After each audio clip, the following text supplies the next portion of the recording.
When's the next wipe? Is that coming? I don't know. Who knows? This wipe is not so good. I'll tell you that much. This is the least I've played since I started playing. Is it the game or is it you? Probably both. Okay.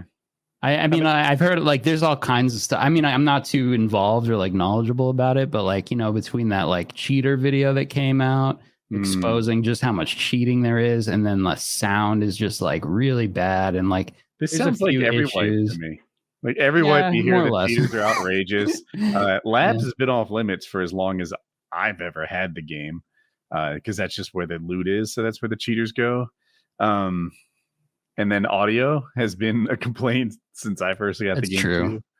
Do you know how much playtime do you have, Aqua? Just to give everybody some perspective, because a little bit over 2,000 hours, 2,500 maybe. Not as much as you'd think. Maybe almost 3,000.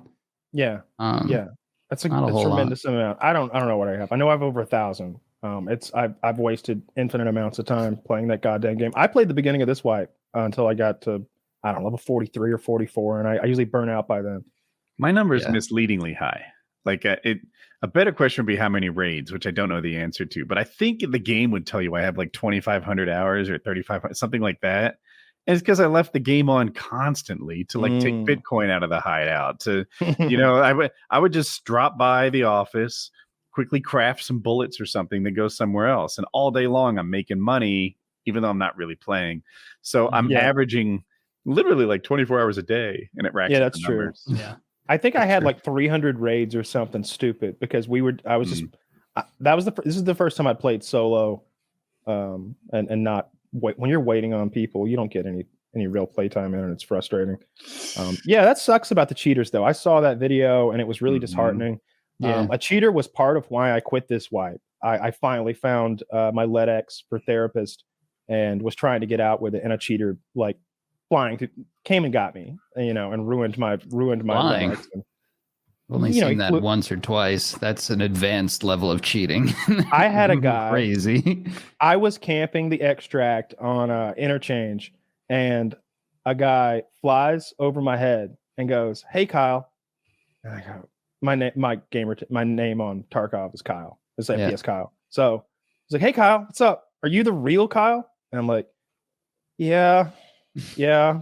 And it's just like it's like a real holdup in real life. You can't do anything back because he's God, essentially. He's flying already. But long story short, he was like, "Oh, that's cool." "Would you like some free gear?" And I'm like, "Yeah, I'd love some." And he's like, "Be right back." And he flies into the map and takes somebody's shit and flies back with it. And like you got like one of those trained crows. Like a train. He like dumps it all out for it and gives it to me. And he's like, "Oh, I like your video, blah blah blah, where you did this and that." And like I was like, "Okay, man, cool. You shouldn't be cheating though. It's kind of ruining the game." He's like, "Yeah, I know, right?" Like, flies away. He like Mary Poppins away. Dude, what a Sigma male. So that was either the beginning of the wipe that's currently going, or like middle of the wipe before. This current wipe, I know because it was only a couple months ago. I was in the darkness on Lighthouse. Like, no one should be able to see me unless they've got the good nods or thermal. So no one should be able to see me. And I hear someone running up on me, and I start cooking an impact grenade. And the guy goes, "Whoa, whoa, whoa, whoa! Put that away!" And I'm like, "What the fuck? How does he know I have it out?" He can, he's seeing me through the wall and everything. He's like, "I'm a good cheater, not a bad cheater. I kill cheaters and I give people their gear. I just killed 3. You want their shit?" And I was like, "Pin back in." I was like, "Honestly, I just want to mark these tanks." He's like, No, take this stuff. I don't want it.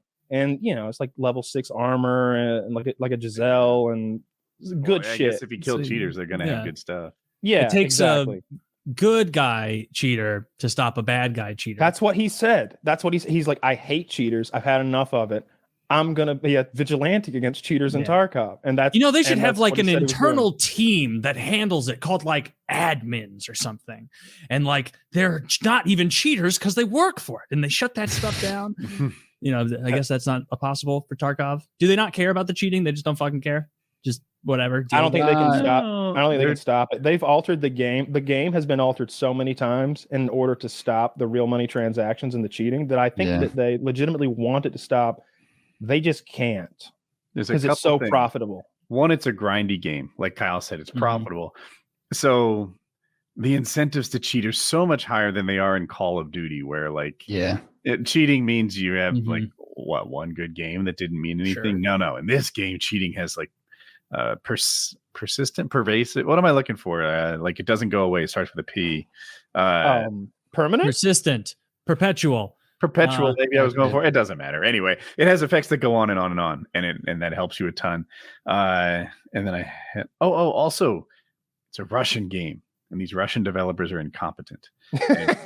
Yes, this is true, and they just don't have like if they were in fucking California, there'd be so many programmers. You throw a rock and you hit a programmer, and there's someone out there that knows how to design a game to make it harder to cheat. Meanwhile, these Russian dumb fuckkovs just dump everything in the client, which is just begging to be cheated. And putting did you add an ovs to the end of fuckovs to make them? Because they're Russian. Yeah, Slavic. Yeah. A little racism mixed in. I like it. And they put all the logic into the client that you have on your computer, which just makes it ripe for cheating. Like, is my game speed limited at 1 times normal? Now it's 3 times normal. And because it's not server side, you just start going faster. And all you need is a bootleg client, and the thing does much better.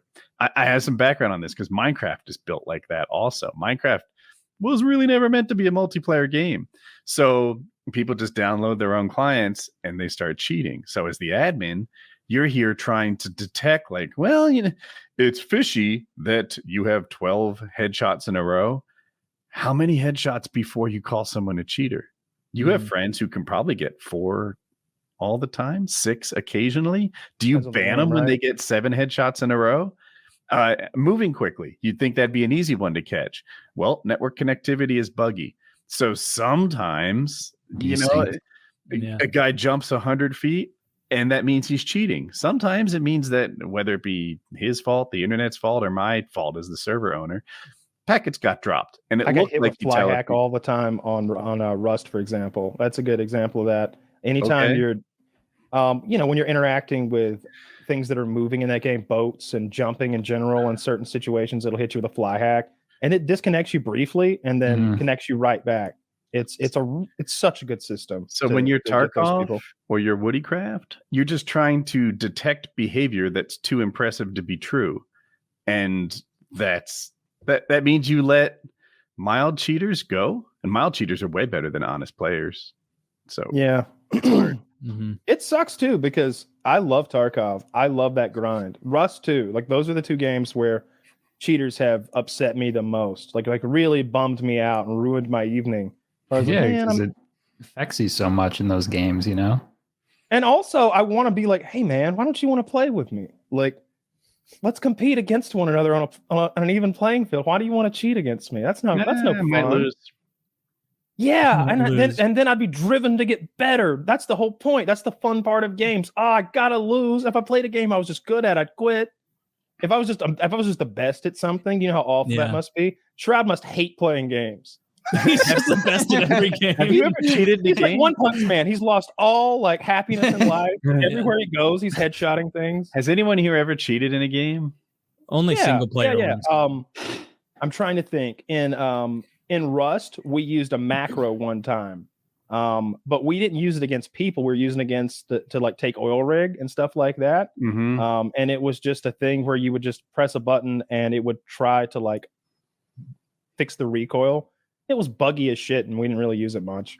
In Xbox Borderlands, they used to. I don't know how people did the cheat, but they would like chip their Xbox or something, then side load. I don't know, but the end result is, some stranger gave me a shield that was J-tagging that was just ungodly good. So now I can like kill. And it's a single player game, so I'm just killing AI. But it was kind of fun to have this shield that made you. That's not like invincible. Like you had to try a little, but only a little. It's more like modding. Yeah, that's like modding or like using a Game Shark. On like the N64, that's the most cheating I did, and that's fine. I think like cheating isn't cheating until it's like in an online setting or like competitive setting. Yeah, I'll say this: I can't imagine cheating in Tarkov. Like I would never do that. I really wouldn't. the fun part of Tarkov is that awful grind. It's about how long it takes me to get a Salewa. So when I find one, it means something, you know. So if I was just magicking up a bunch of Salewas, I wouldn't be having any fun. You know? Did Nintendo make ruining- Game Shark? Like, was that their own product? I don't know. It's so interesting because just the physical application of it, you know, it seems like they might have, but I have no idea. Everything, everything plugged right in. I remember like I saw it in like a Nintendo magazine, and I got one when I was at the store because I saw one. And like in my head, I'm like fucking 6 years old. Like Pokemon Red had just come out, maybe 7 years old, and I remember thinking like, damn, like they are probably not happy this is out. Like as if Nintendo cared like how you man, Bowser's pissed. Yeah. Oh my god. They probably are like they're scratching their heads like, how do we get around this Game Shark stuff? These kids are leveling up their Pokemon without grinding. I thought of a Tarkov thing I did, and I bet you guys might be guilty too. I had an NVIDIA card. I watched a YouTube video that told you like just the best settings to help you see better, like a filter or something, maybe gamma. I don't remember how I did it. But I felt like I could see in the dark slightly better than the game wanted you to. My that's just optimizing. My game is, like my gamma and stuff was so goofy. So I only play at night. That's what I do. I only play at night. So I fool with those settings until my whole screen is these shades of like green and purple and pink. It's using those colors instead of RGB, and so you can see at night in the game and a little better than everyone else. Can't see you. Yeah. Oh, way better. Like I don't know how many times people just running past me, and I'm just like, motherfucker. You know, you install but the game looks like shit. They're like, adjust this slider until you can barely see the shadow. Fuck you. Turn the lights on. I always do that in scary games. Yeah, you just you're not taking up on me. I like to be able to see personally in games. Like any in-game setting, like I'll crank that shit all the way up. But like I'm not one of these people, to be clear, but some people say like if you use anything outside of the application, that's considered like cheating or whatever. Like that's I've done it too in Rust. Like I did the like NVIDIA thing. I was like playing with someone who's like, oh, like it was dark at night, and someone was just like, oh, just do this with your like NVIDIA settings, you'll be able to see. And I was like, I tried it. I used it for like a day, and then it's just got too annoying switching back and forth. Oh yeah, it totally helped at the time. It was like a huge difference, but that's not I'm just too lazy to do shit like that. Oh, you know what? I Other also had a cheat modded thing? controller. I never for did COD that. 4. I had a scuff controller, which is kind of modded, but I and a button would on the run back, just rapid fire. in Modern Warfare 2. If you put your settings on colorblind, you could see stealth bombers on the radar, and I always did that. Like it was just a bug. Damn. And you didn't share that, huh? Oh, I made a video about it. There's money to be made here, Taylor. Yeah, I guess I missed that one. and like halfway through the Modern Warfare, the Call of Duty 4 cycle, I ordered one of those modded controllers, and this is before I think they made like legitimate modded controllers. So it was a regular wired controller, and you could see someone had drilled a hole in the back of it, and there was a new button sticking out of the back of the controller, and that was the switch to turn it on and off for rapid fire. And so the G3 and the Deagle would just, and so it was like a weapons pack. I looked at it like DLC. It was great. How was the recoil on those? Really good. I mean, the Desert Eagle was like for up close, right? You just spray. It's 50 damage a bullet, so you just tap them, and it's fully automatic. So you just starting at their knees. But with the G3, it was a pretty controllable, fully automatic 308, which called and it was so obvious when you got killed with one. Yeah, by the people will be like, "Oh, just pull the trigger really fast." It's like, no, you don't. It literally doesn't let you. If you go as fast as you can on the G3, it doesn't actually shoot as fast. That's because of the controller. That was a patch they put in later. At first, it did. There wasn't originally a fire limiter on the semi-autos in Call of Duty 4. So the M21 sniper rifle was another good one because you've got a scope sniper rifle that goes. And the M14 with the ACOG, it was okay. Kind of fun to goof around with. That was such a fun game. I'd love to run some TDM or something in COD 4. I mean, we can. Yeah. I mean, we just remastered it a couple years ago. Yeah.